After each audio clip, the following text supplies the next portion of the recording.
Hello guys, welcome to another video. The Slime and the Shield by WGS564. Chapter 14 Calmira. The ship arrived at the port the next day. The storm never bothered the party of the Shield as they mostly slept straight through it. However, the same could not be said about the other heroes. Raftalia. Wow, Calmira is beautiful. Philo. It's hot, the sun is blazing. Milam. Ha, it's nothing to me. Raftalia. Still, it's as if the storm last night never happened. Rimuru. Got that right. The three heroes then walked by on stretchers, seasick. Rimuru. I take it you guys didn't take the antidote, then it's a shame. It really would have worked if you did. Now Fumi. Seems like you guys had a rough night. They were too sick to respond. Hobenberg. Welcome to Calmira, pleased to meet you. I'm Hobenberg and I am the caretaker of our humble archipelago. I'm here to escort you, heroes, to the inn. He looked to see the other three heroes on stretchers, sick from the ride and last night's storm. Hobenberg. Well, initially that was the plan, but I suppose I'll have to start by escorting the party of the Shield to the inn alone. Mauld. Quit getting in the way. Rimuru looked to Mauld, yelling at a girl with green hair in twin braids. Risha. I am not trying to, I swear it's just Sir Itsuki doesn't look well and I thought I should. Mauld. Shut your mouth, quit acting like there's any way you could be useful. Anyways, you're just getting in the way. Mauld shoved her to the ground. Rimuru walked over to them. Mauld. Oh, it's you, the blue hero figures that trash would bundle together. Rimuru ignored him as he helped Risha up. Rimuru, you okay? Risha. Why yes. Mauld. Hey, don't ignore me and don't think that just because you healed me and you didn't get seasick on the ship makes you okay. You're obviously nothing without those other guys holding your hand the whole way. Rimuru continued to ignore him as he made sure Risha was alright. Mauld was furious. Mauld. That's it, you're dead. Maybe a beating will teach you some respect. Mauld swung his fist at Rimuru and Risha, but Rimuru simply caught it. Rimuru. I get it, you don't like what I did for you, so I'll return my services. Rimuru punched Mauld, which sent him flying. He landed in the ocean. Rimuru. Serves him right for bullying such a cute girl. Seal. Master is such a hypocrite. Rimuru. I know. Rimuru then turned to Risha. Rimuru. Sorry if I was butting in, but I couldn't just stand by. Risha. No, it's fine, thank you. Now Fumi. Partner, let's go. Rimuru. See you later and good luck out there. Rimuru caught up with the rest of his party. Little did he know his actions led him to be on the mind of the shy girl known as Risha. Now Fumi. What was that about? Rimuru. It's nothing, just a jerk that needed a beating is all. Now Fumi. So the usual. Rimuru. You got it, Veldora. You know, if someone needs a beating I'll be happy to oblige. Milam. Yeah, sounds like fun. Rimuru. With you guys, it'd be more of a pummeling, but I'll keep that in mind if I want someone dead. After they were escorted to the location of the inn, they explored the town a bit and they eventually ran into Lark and Therese again and agreed to meet ally in grinding levels. The party of the Shield decided to get a head start before they met up with the two adventurers. Grinding was easy and was mostly for fun and to try new tactics and moves. In the end, it seemed it only served as recreation for the powerful party, where they ran into the other three heroes. Itsuki. So you guys are responsible. Rimuru. What are you referring to exactly? Ren. It must be you, the mobs stopped giving us express. Now Fumi. Is that so? As the heroes were arguing, Rimuru noticed Risha looking at him. He gave her a warm smile and a wave. She blushed as she turned away. Motoyasu. Rimuru. Rimuru casually dodged to the side at an attack from behind from Motoyasu. Rimuru. What? Motoyasu? Don't let me, you know what this is about. I'll admit I may have been in the wrong before, but you went too far. Rimuru. Do you mean whores reforming? What's the matter? Is she not to your liking? Maybe I should have been harsher on her.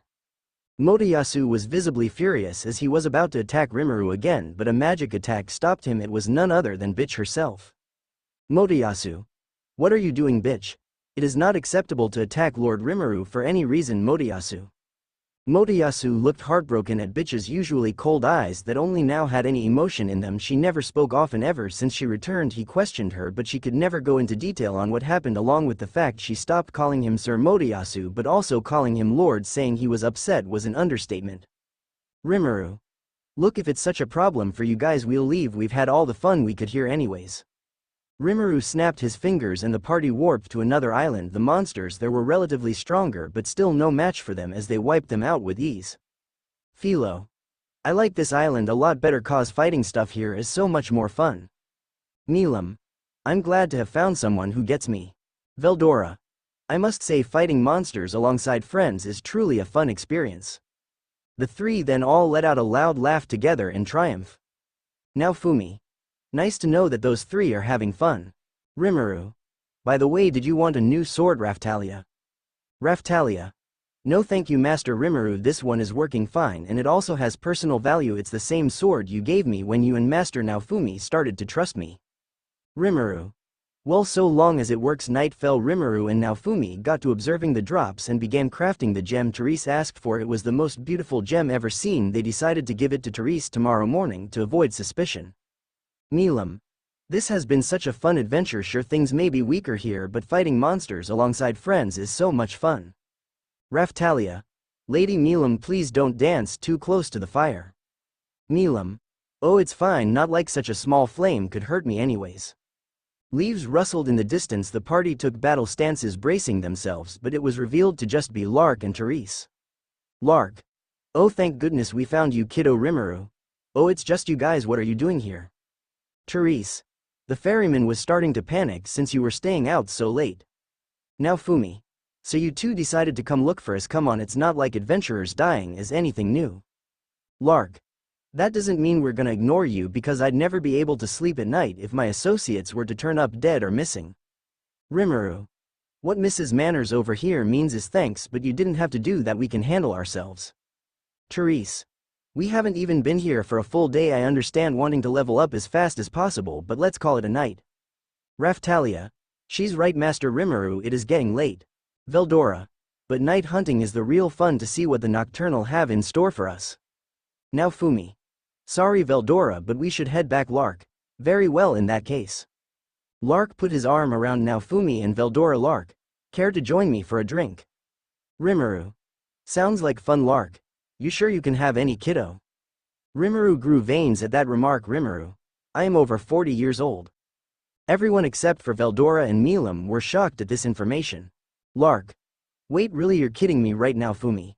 I know I never asked and I figured you were an adult, but I didn't expect 40. Rimuru. Yeah, so what? Milam and Veldora are over 20,000. Now Fumi. Fair, I guess. Lark. Wait, really, Rimuru? Forget it, let's just go get that drink. The party went to a certain outdoor bar for adventurers where they drank and partied and enjoyed each other's company. They enjoyed themselves, even Rimuru, despite Seal refusing to allow him to feel the effects of alcohol. However, being sober allowed him to notice Risha wasn't socializing much, so he decided to approach her. Rimuru. You alright? Risha gave a slight scream because of her surprise. Rimuru. Calm down, it's just me. Risha slightly relaxed her shoulders as she realized it was only Rimuru. Risha. I'm sorry, Rimuru. No need to apologize, just wanted to ask if you were doing okay. Risha. I'm fine, Rimuru. Is it mauled? If it is, you shouldn't let anyone treat you like that. You like that? Risha. No, he was right, I only came on this quest to help Sir Atsuki, but I'm too useless. Rimuru. That's not true, you're doing everything you can to help stop the waves. That's a noble thing, and whatever your reasons for helping may be, you're still helping. Don't discount your efforts, because whether you think so or not, you're still a hero. Risha couldn't help but feel flustered at the kind words she received. Rimuru. I'm sure you can do well, all you need is some confidence in yourself. Suddenly a loud boom could be heard. Rimuru. Oh, you've gotta be kidding me, who let Veldora and Milam drink? Sorry, I got to go handle this, I'll see you later. Rimuru bolted off in an attempt to calm the situation, but little did he know he was slowly but surely gaining yet another admirer. The next morning arrived, in which Rimuru was thoroughly scolding Veldora and Milam for drinking too much and nearly destroying the entire island. Rimuru. I seriously can't leave you guys unattended for a second, can I? Raftalia. You shouldn't be so hard on them, Master Rimuru, after all I got a bit drunk as well. Rimuru. Maybe, but you don't have the power to destroy the world 20 times over if you lose control. Rimuru looked back at Veldora and Milam with a glare. Rimuru. These two do now, Fumi. Come on partner, cut them a little slack, we were all having fun, weren't we? Rimuru. Fine, just drink in moderation next time, you two. Veldora. Of course, Milam. Got it. The party then made their way to the agreed meeting place where they would rendezvous with Lark and Therese. Therese. I'm looking forward to this, Raftalia. I am too. Milam. Yeah, sounds like fun. Rimuru. By the way, Therese, now Fumi and I were able to finish the accessory you asked for. Rimuru handed Therese the gem on a bracelet. Therese. Thank you so much. Now Fumi. I can't believe you had a starfire. Those things are rare. Good thing Rimuru was able to get some good crystals to use as the base of the whole thing. Rimuru.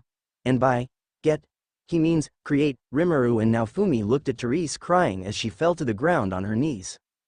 Rimuru. Hey, are you okay, Therese? It's enthralling, this crystal. It's filled with so much emotion, as if it was life created by a god. I couldn't have imagined to be bestowed such a divine object. Lark. Do you have to cry about it? Therese. Don't you understand? Lark, looking at this masterpiece is opening up a whole new world to me, no, a universe. Lark. Okay, Rimuru. Well, we're glad you like it. Naofumi. I hate to mention the money, but... Naofumi was handed a bag of gold coins bigger than both his hands. Rimuru. That's a lot, Therese. Obviously nowhere near enough. This is clearly worth so much more. I fear I may never be able to pay you back for this. Naofumi. You can just pay us in installments. Now let's go grind some levels. The group took a small boat to an island. Lark. Whoa. Rimuru. What's up, Lark? You guys are higher leveled than I thought. Shield, Kiddo, Raphtalia, and Philo are in the 100s, and as for the rest of you, I can't even make any sense out of the numbers. They're chaotic and keep changing while taking up all the space they can. Rimuru. Yeah, try not to think about it too much. They arrived on the island where they slayed monster after monster with ease and efficiency. They returned around dusk. Lark. You really are impressive, Kiddo. All that power and you still stick to that shield. Really committed to that Sir Hero act, huh? Naofumi. Keep talking, Philo. That was really fun. Milam. You said it, Philo. This journey has been really fun so far. Therese. I couldn't agree with you more, Milam. Naofumi. You want to team up again tomorrow? Lark. I think we'll go it alone for now. Rimuru. Well, your call. Lark. We'll see you around though. Shield, Kiddo. You too, Blue Kiddo. Therese. Thanks for a great day. Raphtalia. Thank you too, we worked really well together. Philo. See you later. Veldora. Stay safe on your journeys. Lark. We will. Raphtalia. You asked them to stick around. That's not like you. Rimuru. You said it, partner. Have you finally gotten over your trust issues? Naofumi. Shut up, I got rejected anyways. Rimuru. He looks like someone's gotten a bit softer these days. Naofumi. No, I'm not. Rimuru. I think someone needs a hug. Naofumi. Hey, don't you dare. Rimuru wrapped his arms around Naofumi. Naofumi. Hey, let go. Rimuru. Come on guys, I think he needs more love. Philo. Yay, are we doing hugs? Naofumi. No, we're not. Rimuru. Yes, we are. Philo. I heard Master say yes. Philo embraced him as well. Rimuru. Come on, Raphtalia. You too. Raphtalia was flustered at the thought. Raphtalia. Well, if you say so, Master. Rimuru. Yeah, come on everyone. Naofumi needs some love. Much to Naofumi's futile resistance, eventually the entire party of the shield embraced him. Naofumi. Seriously, you guys? Naofumi wouldn't let it show, but he had a slight smile. Naofumi. I guess this isn't so bad.